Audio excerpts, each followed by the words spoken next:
मध्य प्रदेश में लोकसभा की 29 सीटें हैं और इस बार बीजेपी ये दावा कर रही है कि 29 की 29 सीटें वो जीतेगी। हालांकि ये एक दावा है और इस दावे में कितनी दम है ये तो जब 4 जून को नतीजे आएंगे तभी पता चलेगा। लेकिन उससे पहले चुनाव जिन सीटों पर दिलचस्प है और जिसको लेकर अभी से कयासों के दौर चल रहे हैं, उनमें से एक सीट गुना है, जहां से बीजेपी की ओर से ज्योतिरादित्य सिंधिया जो मौजूदा वक्त में राज्यसभा के सांसद हैं वो चुनाव लड़ रहे हैं। तो वहीं कांग्रेस ने जिस उम्मीदवार को उतारा है उनके मैदान में आने के बाद कई तरीके के राजनीतिक समीकरण जो राजनीतिक विश्लेषक हैं उनकी ओर से व्याख्यायित किए जा रहे हैं। जी हाँ, मैं बात कर रहा हूँ राव यादवेंद्र सिंह की, जिन्हें कांग्रेस ने अपना उम्मीदवार बनाया है। उनके मैदान में आने के बाद ये कहा जा रहा है कि गुना की सीट का जो चुनाव है वो बेहद दिलचस्प हो गया है। ऐसा क्यों है, इसके पीछे की भी दरअसल 2-3 वजह हैं। अब 2-3 वजह होने की वजह जो है वो इसलिए भी है क्योंकि दोनों ही नेता जो हैं वो एक तरीके से अपनी अपनी जो मूल राजनीतिक पार्टियां हैं वो बदल चुके हैं। हालांकि इससे पहले भी जब 2019 का जो लोकसभा का चुनाव हुआ था और तब ज्योतिरादित्य सिंधिया कांग्रेस में हुआ करते थे, उन्हें भी जो चुनाव हराया था उन्हीं के एक समय में सहयोगी रहे केपी यादव ने हराया था, जो बाद में बीजेपी में शामिल हो गए थे और बीजेपी ने उन्हें मैदान में उतारा था। इस बार का समीकरण भी कुछ कुछ वैसा ही बनता हुआ दिख रहा है, बस चेहरे बदल गए हैं। यानी कि ज्योतिरादित्य सिंधिया अब बीजेपी में आ गए हैं जो चुनाव मैदान में है, और जो यादव चेहरा है राव यादवेंद्र सिंह का वो कांग्रेस की ओर से मैदान में है। राव यादवेंद्र सिंह और ज्योतिरादित्य सिंधिया के बीच में लड़ाई कितनी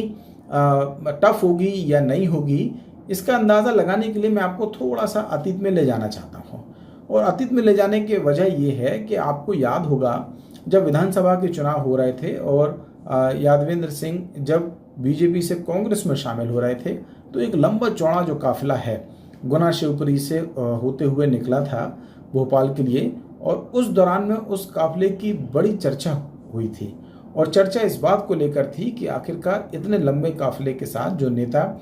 शामिल हो रहे हैं कांग्रेस में, राजनीतिक तौर पर उनका भविष्य क्या होगा। लेकिन अब जबकि लोकसभा के चुनाव हैं और कांग्रेस ने यादवेंद्र सिंह को मैदान में उतार दिया है, तो अब ये माना जा रहा है कि ज्योतिरादित्य सिंधिया के लिए गुना सीट निकालना थोड़ा सा मुश्किल हो गया है, क्योंकि जो यादव फैक्टर अब बन रहा है उस यादव फैक्टर की वजह से ही ज्योतिरादित्य सिंधिया को अपनी जो परंपरागत जो सीट है यानी कि गुना शिवपुरी की वो 2019 में गंवानी पड़ी थी। पहली बार ऐसा हुआ था जब सिंधिया परिवार का कोई नेता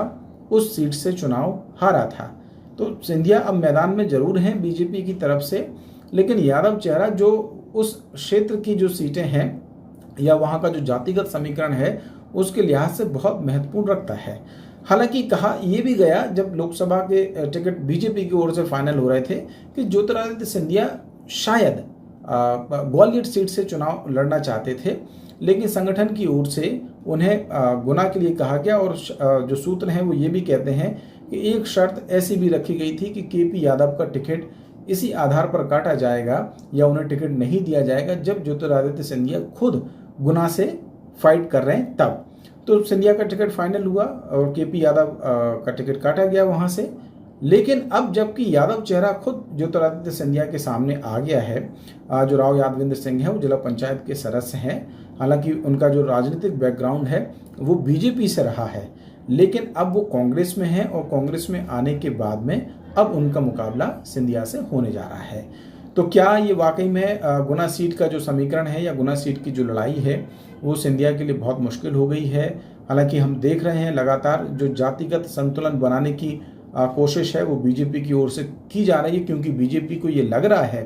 कि ये सीट वाकई में टफ है। और खुद मुख्यमंत्री डॉक्टर मोहन यादव वहाँ पहुँच रहे हैं उस पूरे संसदीय क्षेत्र में, और वहाँ पर जो खास तौर से यादव समाज के जो कार्यक्रम हैं उनमें भी शामिल हो रहे हैं। और ज्योतिरादित्य सिंधिया भी लगातार, हालांकि वो तो अब खुद उम्मीदवार हैं बीजेपी के, तो उनको तो कैंपेनिंग करना बनता है, लेकिन जिस तरीके से सक्रियता मुख्यमंत्री की वहाँ दिख रही है और बीजेपी के बाकी नेताओं की दिख रही है, उससे कहीं ना कहीं ये इस बात के संकेत मिल रहे हैं कि बीजेपी इस चुनाव को किसी भी तरीके से हल्के में नहीं ले रही और खुद ज्योतिरादित्य सिंधिया को भी एड़ी चोटी का जो जोर है वो लगाना पड़ रहा है इस सीट को निकालने के लिए। तो अब नतीजे तो 4 तारीख को आएंगे और ये उसी दिन स्पष्ट होगा कि क्या वाकई में गुना शिवपुरी की जनता के मन में है और उन्होंने किसको मत दिया है। लेकिन